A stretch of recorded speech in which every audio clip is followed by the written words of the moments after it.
Am I audible? Yes, ma'am. We're going to start class today. Last lecture में हम लोग क्या पढ़ रहे थे बेटा? पॉलीमराइजेशन टेक्निक्स, है ना? And discussed three techniques, that is the bulk polymerization, solution polymerization, and suspension polymerization. And the next polymerization technique is the emulsion polymerization. So we are going to start today the emulsion polymerization.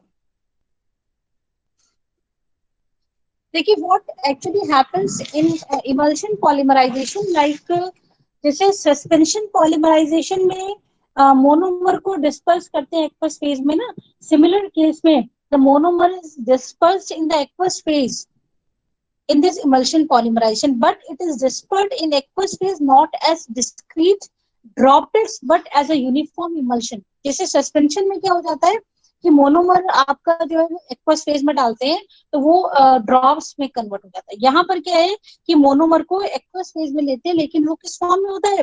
Emulsion के form में. Droplets नहीं बनते हैं, it is in the emulsion form, uniform emulsion बनता है. And this emulsion is stabilized by addition of the surface active agents, which are called as the surfactants, protective colloids, and also by certain buffers to maintain the pH. ठीक है, buffer क्या होते हैं? Which reserve the pH of the solution. So in emulsion polymerization, monomer is dispersed in aqueous phase as a uniform emulsion, and in this emulsion, the surface surfactants, protective colloids, and certain buffers are added to stabilize the uniformity of the emulsion. और surfactant कौन कौन से ले सकते हैं? तो surfactants जो होते हैं वो क्या होते हैं? These can be anionic and cationic or non-ionic, means the neutral. तो जो आपके एनायनिक सर्फेक्टेंट्स होते हैं वो क्या होंगे? Alkali salts of fatty acids and of aryl and alkyl sulfonic acids. Cationic surfactants are the alkyl amine hydrochlorides and alkyl ammonium halides. And neutral or non-ionic surfactants are the alkyl glycosides and saccharose esters of fatty acids. These are the surfactants. Surfactants can be ionic and non-ionic. Ionic will be cationic and anionic. What is the role of addition of the surfactant? क्यों surfactant को add करते हैं? Actually, surfactants serve the purpose of lowering the surface tension. ठीक है, surfactant क्या करते हैं? Sir जो आपका मोनोमर वाटर इंटरफेस है ना, मोनोमर वाटर, क्योंकि मिसिबल फेज है, तो ये मोनोमर वाटर इंटरफेस का ये क्या करते हैं? सरफेस टेंशन लोअर करते हैं and facilitate the emulsification of the monomer in water, जिससे कि सरफेस टेंशन लोअर होने से जो मोनोमर वाटर का इमल्शन जो है प्रॉपरली बन जाता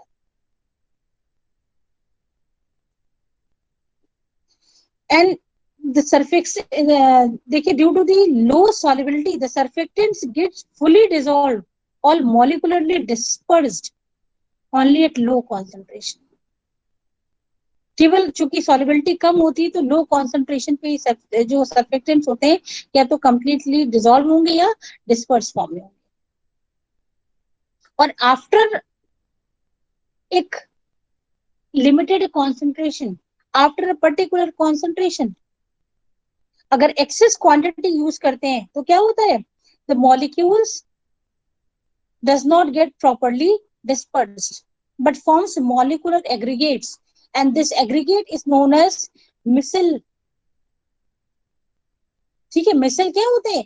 जब एक क्रिटिकल कॉन्सेंट्रेशन से ऊपर जब आप ऐड करते हो, यानी कि जितनी कॉन्सेंट्रेशन डिसॉल्व हो सकती है या यूनिफॉर्मली डिस्पर्स हो सकती है, उसको हम क्या बोलते? वो उस कॉन्सेंट्रेशन के ऊपर जैसे ही जाते हैं तो क्या होता है? जो सर्फेक्टेंट्स होते हैं वो कंप्लीटली ना तो डिस्पर्स होते हैं ना डिसॉल्व होते हैं, तो उस समय वो एक एग्रीगेट हो जाते हैं एक ही जगह पर. उसको वो मॉलिक्यूल जो एग्रीगेट बनता है, that molecule aggregate it's called as the micelles. और there is an equilibrium setup take place between the dissolved surfactant molecules and aggregated, यानी कि मिसल और डिसॉल्व के फॉर्म में बीच में क्या होता है, एक इक्विलिब्रियम सेटअप हो जाता है। ठीक है, बात आई ना समझ में कि जो सर्फेक्टेंट्स का काम क्या है, जो मोनोमर और वाटर इंटरफेस है उसका सरफेस टेंशन लोअर कर देना एंड इमल्सिफिकेशन को फैसिलिटेट करना। This is the role of the surfactant. और सर्फेक्टेंट की प्रॉपर्टी क्या है कि लो कॉन्सेंट्रेशन पर दीज आर सॉल्युबल और कंप्लीटली डिस्पर्स्ड, लेकिन एक मिनिमम कॉन्सेंट्रेशन जिससे ऊपर जैसे ही जाते हैं कॉन्सेंट्रेशन बढ़ाते हैं तो मिसल फॉर्मेशन होता है। मिसल फॉर्मेशन क्या होता है, ये मॉलिक्यूल एग्रीगेट होने लगते हैं एक जगह पर। So this is the missile formation, and an equilibrium is set up between this dissolved surfactant molecules and this aggregate, यानी कि missile और dissolve के बीच में क्या होता है, equilibrium setup हो जाता है। और इस concentration को क्या बोलते हैं, this is called the critical missile concentration. So the highest concentration wherein all the molecules are in dispersed phase, or the concentration beyond which only missile formation is possible, is known as the critical missile concentration, CMC. ये experiment में शायद तुम लोगों ने lab में किया है, किया था इस प्रीवियस में ना, CMC का एक्सपेरिमेंट फर्स्ट सेमेस्टर में? नो मैम, नहीं किया तो सेकेंड में अच्छा करोगे। तो ये एक उससे ही करते हैं, जो हमारे पास कंडक्टिविटी मीटर रखा हुआ है उससे ही मिसल कॉन्सेंट्रेशन निकालते हैं। तो ये क्रिटिकल मिसल कॉन्सेंट्रेशन क्या है, the highest concentration of surfactant where all the molecules are in dispersed phase, or the concentration beyond which only missile formation is possible. missile formation कब possible होगा, जब molecule surfactant के dissolve होना बंद हो जाएंगे, उसके बाद missile for aggregation start हो जाएगा, that aggregation is called missile. So this concentration is of surfactant is called as the critical missile concentration. So can somebody share the screen, the PDF file, emulsion polymerization?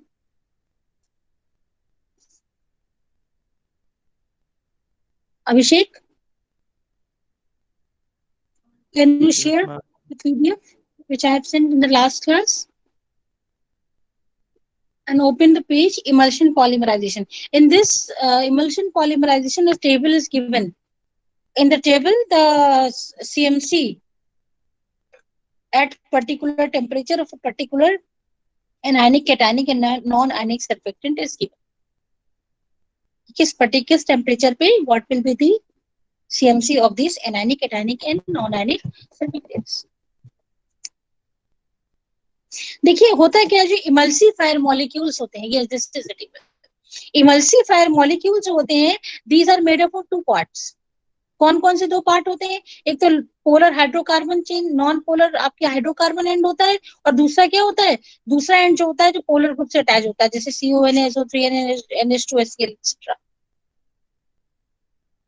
है ना, दो and होते हैं surfactant में। एक आपका polar and हो गया, एक नॉन पोलर। जो पोलर एंड होता है वो आपके ग्रुप्स होते हैं जिनमें आयन सेपरेशन पॉसिबल है, और एक होता है लॉन्ग चेन एंड होता है जो नॉन पोलर होता है, जिसमें हाइड्रोकार्बन चेन होती है। मिसल फॉर्मेशन में क्या होता है, the emulsifier molecule aggregate in such a way that polar end of molecule align themselves outward. Polar end कहाँ हो जाता है, come to the next page.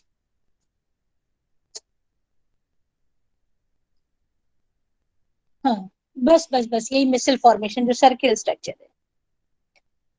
है ना। इसमें ऊपर वाले स्ट्रक्चर में देखिए जो दो ब्लॉक्स बने हैं, तो ये इसमें क्या होता है कि मॉलिक्यूल जो है ये इस तरह से अपने आप को अलाइन कर लेते हैं कि पोलर एंड बाहर की तरफ हो जाता है और नॉन पोलर अंदर की तरफ हो जाता है। तो ये आप ये देख रहे हो ना एग्रीगेट सरफेक्टेंट मॉलिक्यूल्स, जो राइट हैंड साइड पे स्क्वायर के अंदर जो डायग्राम, यस मैम, है ना। तो ये पोलर एंड कहां पर हो गया आपका, किस साइड पर है पोलर एंड, आउटसाइड मैम। और हाइड्रोकार्बन एंड कहां पर हो गया, अंदर की साइड पर हो गया। एक सर्कुलर ऐसा बन गया। अब इसी में देखिए जो नीचे वाला डायग्राम है,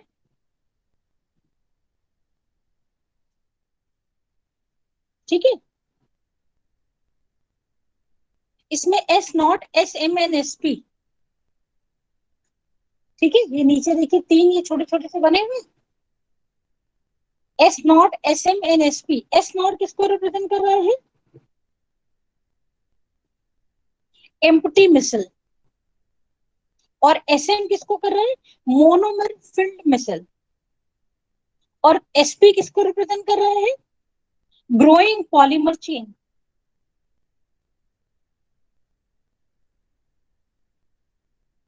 ठीक है, और MM किसको?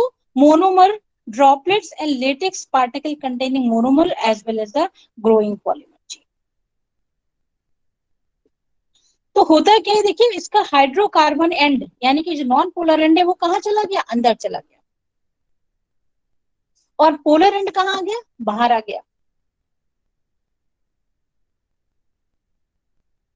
तो हुआ क्या कि due to the close proximity of hydrocarbon ends of all emulsifier molecule, the interior of the micelle act as a hydrocarbon phase where the monomer can be solubilized। क्योंकि मोनोमर क्या है हमारा? वो that will be soluble in the, किसमें soluble होगा आपका? Hydrocarbon and में, है ना, क्योंकि वाटर फेज में तो मोनोमर इनसॉल्युबल है। जैसे हमने सस्पेंशन में क्या दिया था कि मोनोमर को किसमें लेते हैं? एक्वस फेज में लेते हैं जिसमें इनसॉल्युबल हो। तो वो ड्रॉपलेट, क्योंकि वो दोनों मिक्स हो नहीं सकते, मिक्स नहीं होते, तो क्या होता है? मोनोमर आपका ड्रॉपलेट के फॉर्म में होता है। और ईच ड्रॉपलेट जो है वो किसकी तरह? बल्क पॉलीमराइजेशन यूनिट की तरह वर्क करता है। This actually occurs in suspension polymerization. लेकिन इमल्शन में क्या है? जो यूनिफॉर्म है, यूनिफॉर्म फेज बन जाता है, यूनिफॉर्म इमल्शन। और वो इमल्शन बनता है कैसे? तो सरफेस एक्टिव एजेंट यूज करते हैं। तो उनमें जो मिसिल फॉर्म होता है, उस मिसिल में क्या होता है? जो हाइड्रोकार्बन एंड अंदर हो गया, पोलर एंड कहाँ हो गया? बाहर वाटर के साथ हो गया। और मोनोमर कहाँ पर आ गया आपका? Inside this micelle hydrocarbon end. तो ये जो आपके जो सरफेक्टेंट की वॉल जो बनी ना, ये जो जो अंदर वाला एंड है वो हाइड्रोकार्बन है, बाहर वाला क्या है? पोलर एंड है। पोलर वाला किसके साथ? वाटर के साथ। और ये तो इस तरह से एक यूनिफॉर्म क्या बन जाता है? इमल्शन बन जाता है। इतनी बात समझ में आ गई बेटा सबको कि कैसे इमल्शन बना? क्यों ये ड्रॉपलेट्स के फॉर्म में नहीं है इमल्शन पॉलीमराइजेशन में? क्योंकि जो सरफेक्टेंट है वो किसका काम करते हैं? दोनों के बीच में इंटरफेस में। अब जो इंटरफेस है उसमें ये सरफेस टेंशन को लोअर करने का काम करते हैं, जिससे कि क्या बन पाए आपका जो है वो यूनिफॉर्म जो है इमल्शन बन पाए and to facilitate the emulsification. तो मोनोमर आपका कहां पर हो गया? इस मिसिल के अंदर चला गया। So when the monomer is added and agitated, the emulsification takes place। और द रिजल्टेंट इमल्शन किसका? कॉम्प्लेक्स होता है। जो रिजल्टेंट इमल्शन होता है it is actually complex system. क्या क्या है इसमें? कॉम्प्लेक्स सिस्टम में molecular solution of emulsifier in water is the continuous phase wherein the monomer droplets and micelle are uniformly dispersed। Uniform आपका कंटिन्यूअस फेज क्या है? वाटर। और उस वाटर में आपका जो मिसल्स है, मोनोमर ड्रॉपलेट एंड मिसल्स, वो यूनिफॉर्मली डिस्पर्स। लेकिन अगर मोनोमर आपका की सॉल्युबिलिटी वाटर में भी थोड़ी बहुत है तो इमल्सन जो एक्वस इमल्सिफायर सॉल्यूशन भी एग्जिस्ट करेगा। लेकिन अगर आपकी इसमें सॉल्युबिलिटी नहीं है तो मोनोमर कहाँ है? कंप्लीटली जो सॉल्युबिलिटी किसमें? अगर वाटर में नहीं है कंप्लीटली सॉल्युबिलिटी, मतलब थोड़ा सा पार्शियली भी सॉल्युबल नहीं है वाटर में, if it is completely soluble in hydrocarbon, तो पूरा का पूरा मोनोमर कहाँ हो जाएगा? Inside the misal.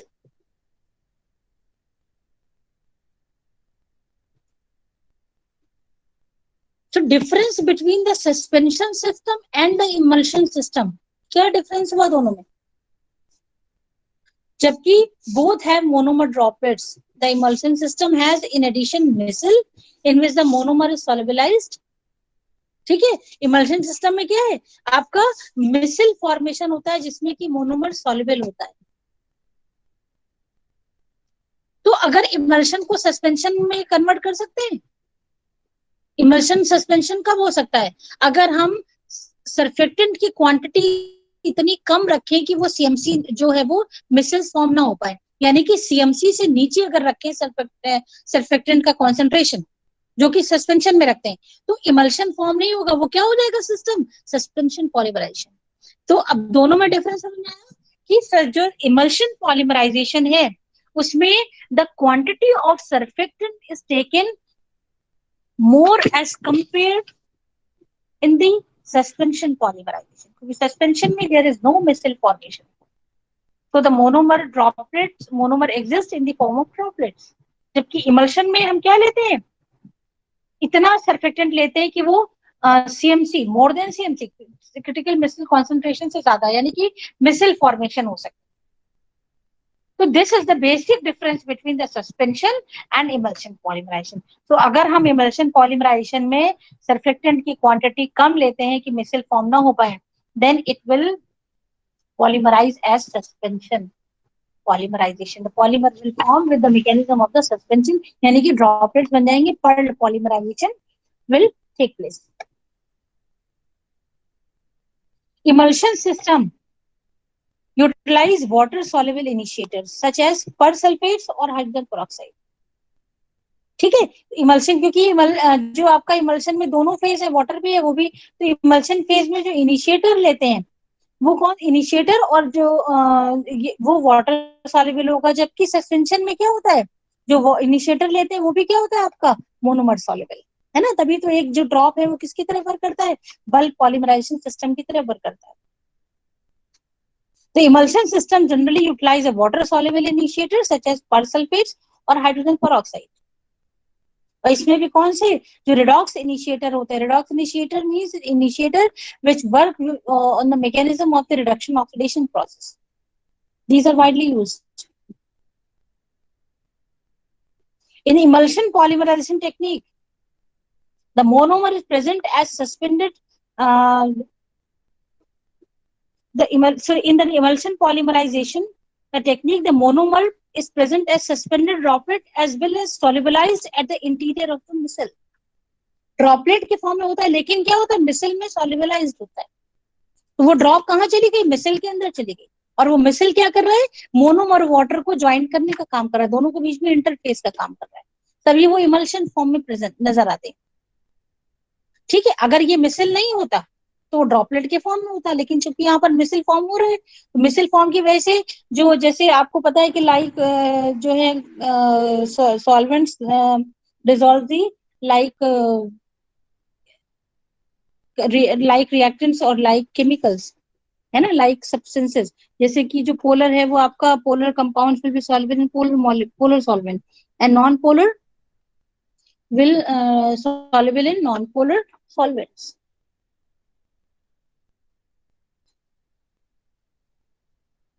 When the initiator is water soluble and monomer is insoluble, ठीक है, कंडीशन कौन कौन सी है, when initiator is water soluble and monomer is soluble, there is hardly any initiator in the monomer droplet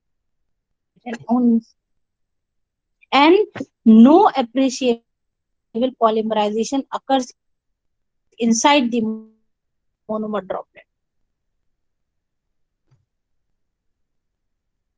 ठीक है, अगर आपने monomer कैसा लिया, water soluble and monomer insoluble, so polymer formation जो है मिसल के अंदर नहीं होगा, मोनोमर एज इट इज पड़ा रहेगा, क्योंकि जो है मोनोमर में सॉल्युबिलिटी नहीं है उसकी, तो जब तक सॉल्युबिलिटी होगी तब तक रिएक्ट नहीं करेगा। At the micelle however we have a very favorable condition of polymerization, तो ये पॉलीमर कहां पर बनेगा, अंदर ना बन के कहां पर बनेगा, at the micelle, the surface layer of micelle formed by, जो सरफेस लेयर किसकी है, मिसल की, कहां पर, पोलर एंड्स पे, तो पोलर एंड पे जो पॉलीमर कहां पर बनेगा, जो हाइड्रोफिलिक एंड है वहां पर an appreciable concentration of initiator is found at this place, at the surface monomer. The polymerization therefore start at the surface layer of micelle and proceed inwards. तो polymerization कहाँ पर आपका मोनोमर क्या है, water soluble है and monomer insoluble है. तो ये कहाँ पर, ये मिसेल जो बाउंड्री है यहीं पर पॉलीमराइजेशन स्टार्ट होकर फिर पॉलीमर क्या करता जाएगा, एंटर करता जाएगा अंदर.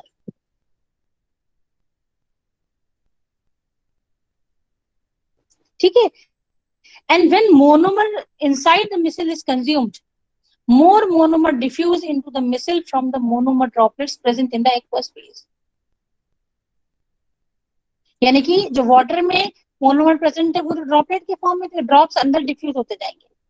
फॉर्मेशन इनसाइड द पॉलीमर होगा, बट स्टार्ट कहां पर होगा, पॉलीमराइजेशन जो मिसल की बाउंड्री वॉल है वहां पर स्टार्ट होगा, क्योंकि वो एंड जो क्या है आपका हाइड्रोफिलिक एंड है, तो वहीं पे स्टार्ट होके वो एंटर करता जाएगा धीरे धीरे कहां पर, मिसल के अंदर. फिर सारे मोनोमर कंज्यूम हो जाएगा मिसल वाला. जब मिसल वाला सारा कंज्यूम हो जाएगा तो बाहर से एक्वस फेज से और ड्रॉपलेट जो होंगे वो इनसाइड जो मिसल जो है वो एंटर करते जाएंगे. And the chain will growth continuous till another radical species enter and arrest the chain growth. जब तक कि दूसरी रेडिकल स्पीशीज यानी कि जब तक कि चेन को टर्मिनेट नहीं करते हैं.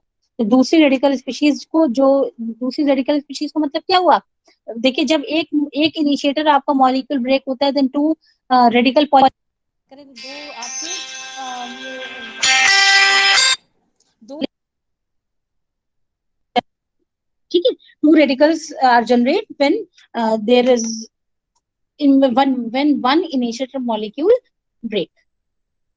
तो जो एक तो रिएक्ट कर रही है, एक ने चेन ग्रोथ स्टार्ट कर दी, दूसरी भी चेन, तो दूसरा रेडिकल जब एंटर करेगा then chain will terminate, chain growth will terminate. So chain growth continues till another radical species enters and arrests the chain growth. With more and more polymer formation, the polymer chain agglomerate into the fine particles and get surrounded and then stabilized by the emulsifier layer of the micelle. देखिए जैसे जैसे polymer form होता जाता है तो chain क्या होती है, फिर वो ब्रेक होती जाती है एक साथ फाइन पार्टिकल में जो है वो, जैसे ये आप देख रहे हैं डायग्राम 2.4, ये चेन ग्रोथ हो रही है, धीरे धीरे क्या हो रही है, चेन जो है वो ग्रो करते करते करते करते एग्लोमरेट यानी कि एक जगह कलेक्ट होने लगती है.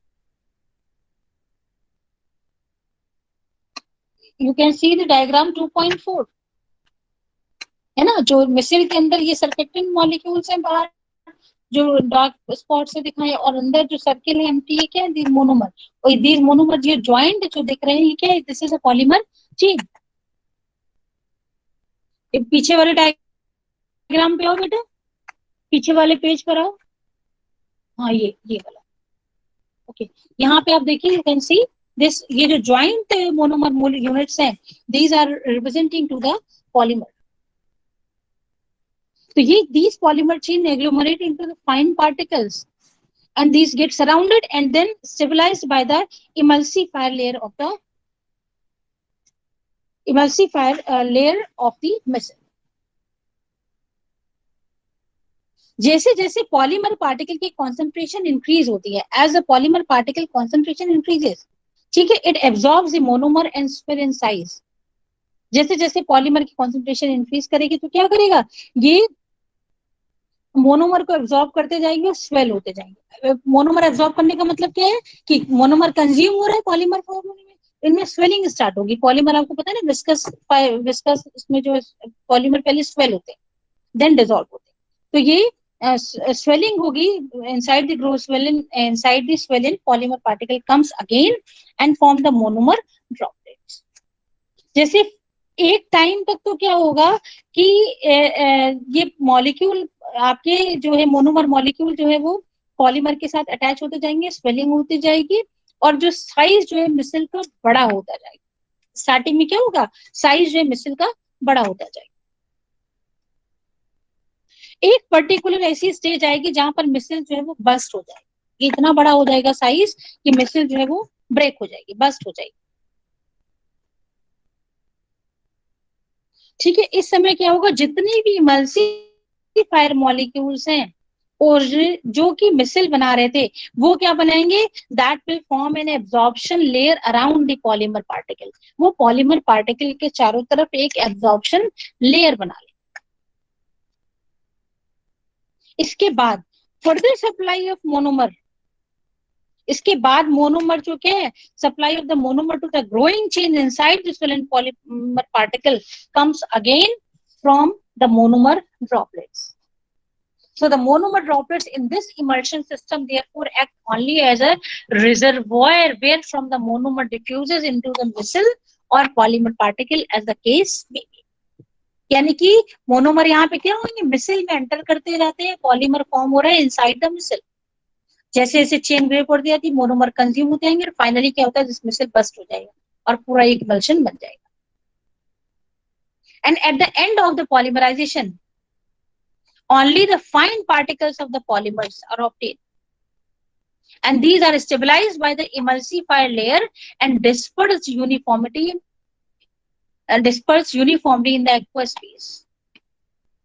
जो पॉलीमर के पार्टिकल्स है वो कहाँ पे डिस्पर्स हो रहे हैं, किसमें, एक्वस फेज में. ये this milky white dispersion is often called latex.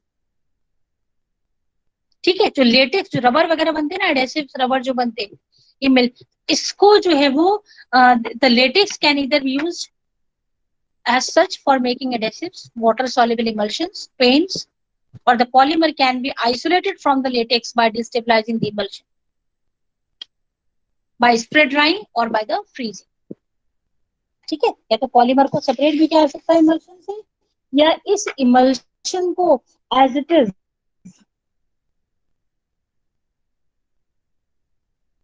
किसके लिए, ये जो है वो इलेक्ट्रोलाइट के फॉर्म में, पेंट्स में, एडहेसिव मेकिंग में, इन सब में जो एज इट इज यूज कर सकते.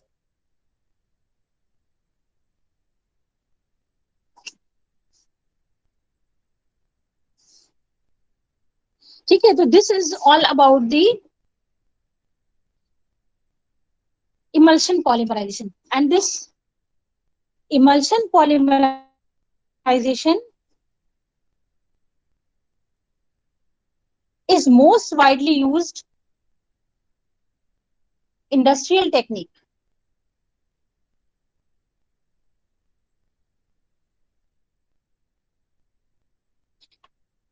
And monomers such as vinyl chloride, butadiene, chloroprene, vinyl acetate,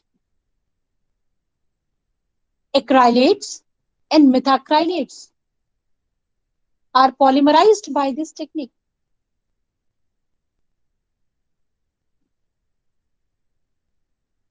ठीक है, तो सबसे widely, most widely use in technique है, इंडस्ट्रियल टेक्निक है इमल्शन पॉलीमराइजेशन. और कौन कौन से पॉलीमर जो है monomer can be polymerize, PVC, butadiene, PVC can be synthesize butadiene के पॉलीमराइजेशन के लिए, chloroprene, vinyl acetate, acrylates, and methacrylate. These all are polymerized by using the emulsion polymerizabilities, which actually industrial people have to face. Like the heat transfer is very efficient. पहला तो क्या है कि heat transfer की efficient process क्यों है, industrially सबसे ज्यादा क्यों यूज किया जाता है, कि देखिए और सबसे बड़ा प्रॉब्लम जो आता है पॉलीमर की विस्कोसिटी बहुत ज्यादा हो जाती है, रोल है ना. The viscosity buildup of polymerization mass is quite low as compared to that in the bulk and solution techniques. Since the polymerization proceeds at the micelle, where the surface oblique volume ratio is very high, surface ज्यादा है, volume कम है, the rate of polymerization is quite high. So reaction means the polymerization process proceeds at faster rate. Since the number of radicals in a micelle is very much limited, ठीक है, since the number of missile जो है वो बहुत ज्यादा तो form होंगे नहीं. पॉलीमराइजेशन प्रोसेस केवल किस पे डिपेंड करता है, only the number of measles, because the polymer formation occurs inside the missile. There is a continuous supply of the monomer to the growing chain, so very high molecular weight product is achieved by this क्योंकि size मिसल की limited है और monomer क्या है, मिसल के बाहर ज्यादा है, तो धीरे धीरे क्या होता है, कंटिन्यूअस मोनोमर जो होता है वो इन्वर्ट द इनमराइजेशन और मिसल साइज में बढ़ता जाता है। ठीक है, मिसल जो है वो साइज में बढ़ता जाता है। इसलिए लॉन्ग चेन पॉलीमर या लॉन्ग चेन पॉलीमर का मतलब क्या हो गया, जिसका degree polymerization will be more, or you can say the polymer will have the high molecular weight. Formation is possible. Next technique is the melt polycondensation. Next polymerization is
hello. Yes, ma'am. Hello. Can you hear me? Yes, Am ma'am. I audible? Okay. Okay. Actually, the connection was lost. So melt polycondensation. This technique is used for the polymerization of monomers which have at least one solid component and do not decompose around their melting point. है ना, ये अभी तक जो हमने पढ़े वो सारे लिक्विड मोनोमर और इनिशिएटर सब किस फेज में थे, लिक्विड फेज में थे। और एडिशन पॉलीमर, अभी कंडेंसेशन में जैसे ये मेल्ट पॉलीकंडेंसेशन का यूज किया जाता है कि जब मोनोमर में क्या हो, एक कंपोनेंट जो क्या हो मोनोमर में, जो रिएक्टिंग मोनोमर से जो कंबाइन करके पॉलीमर बनाएंगे उसमें one of the monomer is solid, और वो सॉलिड कौन सा, जो कि अपने मेल्टिंग पॉइंट पे डिकम्पोज ना हो, क्योंकि यहाँ पे क्या करना पड़ेगा, मेल्ट, यानी कि उतना टेम्परेचर बियर कर सकता हो कि जिस टेम्परेचर पे उसकी मेल्टिंग करे वहां पर डिकम्पोजिशन ना हो। During melt it should retain its properties, because the temperature which is used in the polycondensation process is very high, and the reaction has to be carried out in an inert atmosphere of nitrogen or carbon dioxide to avoid such side reactions. Side reaction कौन कौन सी, which can lead to the oxidation, decarboxylation, degradation, etc. So polycondensation में क्या करेंगे, एक तो condition क्या है कि एक monomer, at least one of the monomer should be solid, है ना, and it should not decompose at its melting point, and the reaction is carried out, the polycondensation reaction is carried out in inert atmosphere, because these reactions are carried out at high temperature, and to avoid the side reactions like oxidation, decarboxylation, degradation, the reactions are carried out in nitrogen or carbon dioxide which create the inert atmosphere. Means inert का मतलब क्या होगा, जहां पर oxygen नहीं होती.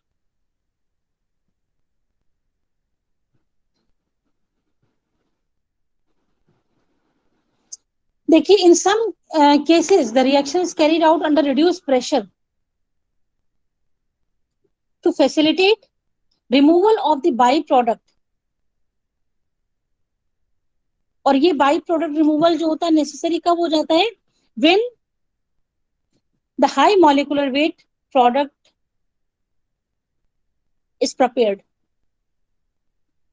So the removal of byproduct becomes extremely difficult at later stages of the reaction.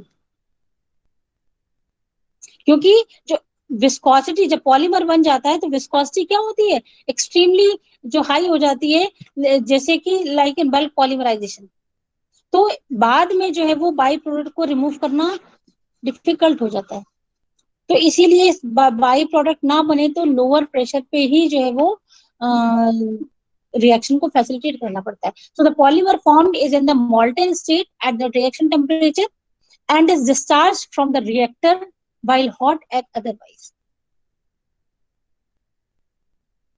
तो polymer जो बनेगा उसको क्या कर देते हैं, मोल्टन स्टेट में ही रिएक्शन टेम्परेचर से, रिएक्शन टेम्परेचर पर ही रिएक्टर से निकाल लेते हैं. अदरवाइज क्या हो जाएगा, अगर ये सॉलिडिफाई हो गया तो क्या होगा, जो है इसका रिमूवल जो है वो इन रिएक्टर्स इसको निकालना डिफिकल्ट हो जाएगा. In most of the cases the hot melt from the reactor is passed on directly to the processing equipment. जैसे ये एक्सट्रूजन, कास्टिंग, स्पिनिंग, मतलब स्पिनिंग का फाइबर बनाते हैं, शीट्स बनाते हैं, है ना, रोल बनाते हैं, बॉल्स बनाते हैं, जिस जैसा भी आपको जिस पर्पस के लिए यूज करना है पॉलीमर, तो डायरेक्ट कहाँ करते हैं, तो रिएक्टर से डायरेक्ट जो है वो प्रोसेसिंग इक्विपमेंट यूनिट में भेज दिया जाता है. क्योंकि एक बार सॉलिडिफाई हो जाएगा देन कंडेंसेशन प्रोडक्ट को it becomes difficult to again उनको फिर से लिक्विड स्टेट में कन्वर्ट करना और मेल्ट स्टेट में कन्वर्ट करना. Example, production of polyethylene terephthalate from dimethyl terephthalate and ethylene glycol. ठीक है, polyethylene terephthalate किससे, dimethyl terephthalate and ethylene glycol. ethylene glycol आपका क्या, solid state में. इसके बाद preparation of nylon 6,6 is also done by the melt condensation technique. इसके बाद नेक्स्ट है आपका सोल्यूशन पॉलीकंडेंसेशन. एक सोल्यूशन पॉलीमराइजेशन था, this is the solution polycondensation. In the solution polycondensation technique the reactants are taken as a solution in a suitable inert solvent. यहाँ पर melt polycondensation में किस फॉर्म में यूज किया गया, सॉलिड, आपका एक मोनोमर सॉलिड है उसको एज सॉलिड ही ले लिया, मेल्ट किया गया, हाई टेम्परेचर देके उसको मेल्ट स्टेट में, देन रिएक्शन वाज डन और reaction was forced to complete. But यहाँ पर सोल्यूशन पॉलीकंडेंसेशन में उसको किसमें, सोल्यूशन फॉर्म में लेंगे. Solution means when the solute is dissolve in the solvent. तो सोल्यूशन में बनाने के लिए क्या करना पड़ेगा कि जो मोनोमर है उसको सुटेबल सॉल्वेंट में डिसॉल्व करके सोल्यूशन बनाना पड़ेगा. And these reactions can be carried out at comparatively low temperatures, है ना, during which heat and mass transfer processes are easier than the melt technique. तो जिसमें मेल्ट में क्या होता है, यहाँ पर पॉलीमर बनेगा भी सोल्यूशन में ही आपका, और वहां पर क्या हो रहा है, पूरा एक साथ सॉलिड बन जा रहा है, तो उसको सेपरेशन भी मुश्किल है और उसको टेम्परेचर भी हाई देना है क्योंकि मेल्ट करना है पहले मोनोमर को. यहाँ पर क्या है, उसका पहले सोल्यूशन बना लिया, तो हीट ट्रांस सोल्यूशन बनाने से क्या होगा, तो हीट ट्रांसफर की जो सोल्यूशन जो आपका सॉल्वेंट है वो किसका काम करेगा, हीट एब्जॉर्ब करने का काम करेगा. And solvent can also serve as an entrapping agent for the byproduct form. जो byproduct form होते हैं उनको भी क्या कर लेते हैं, entrap कर लेते हैं solvent, and hence the removal of the byproduct becomes easy. Owing to the presence of the solvent phase, however, the kinetic probability of chain growth is low. This leads to a reduced rate and low degree of polymerization. तो high molecular long chain polymer नहीं बनेगा, low degree of polymerization होगा और reduced rate पे reaction चलता है.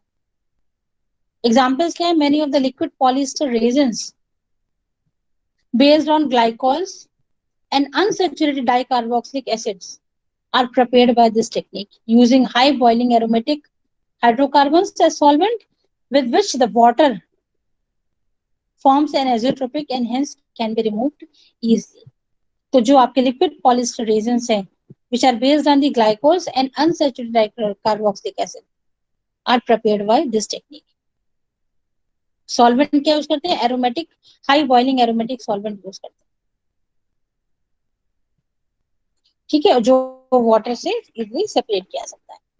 तो these are the next techniques of the emulsion polymerization, melt polycondensation, solution polycondensation.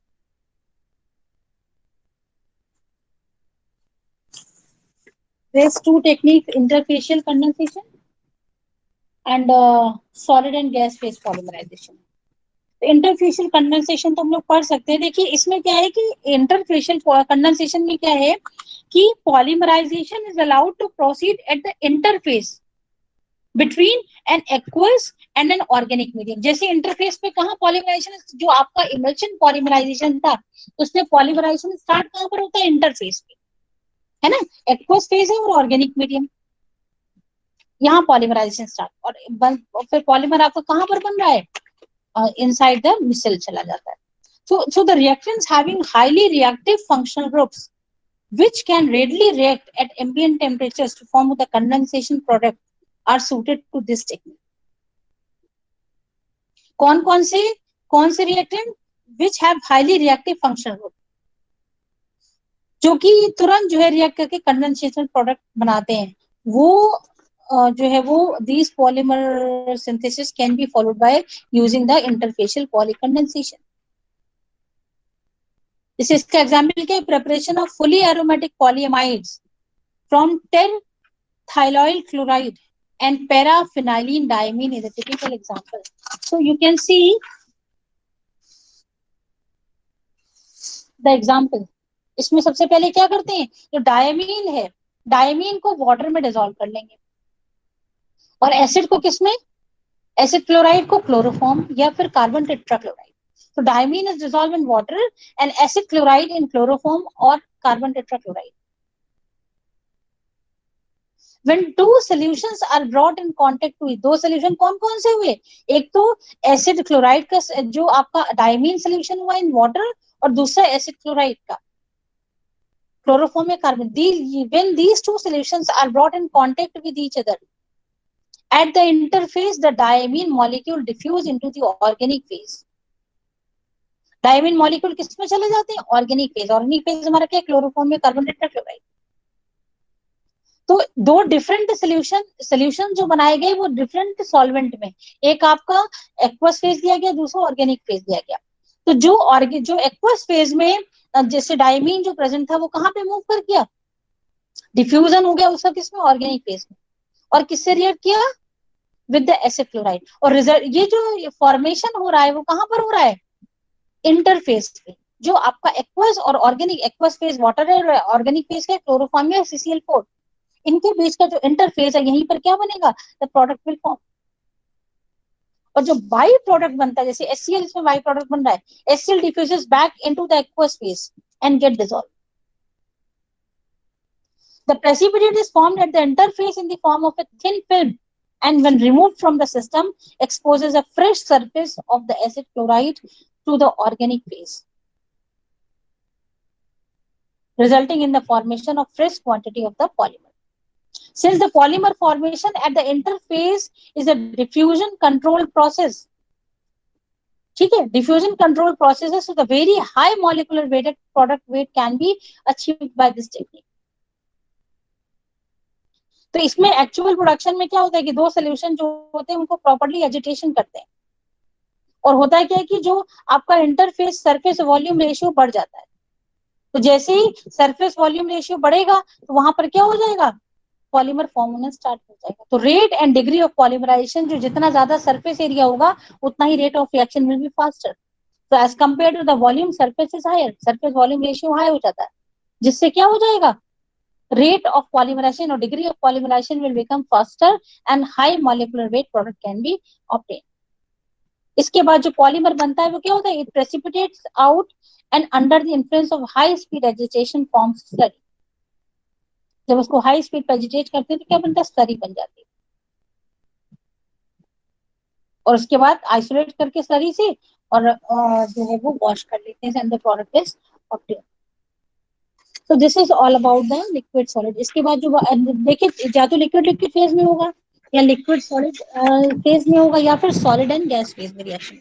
Solid gas phase जो है वो solid and gas phase polymerization we will discuss in the next classes. तो ये this chapter is about to over. Only the one topic is left, that is the solid and gas phase polymerization. So over for today. Now I am going to off the class. Thank you, ma'am.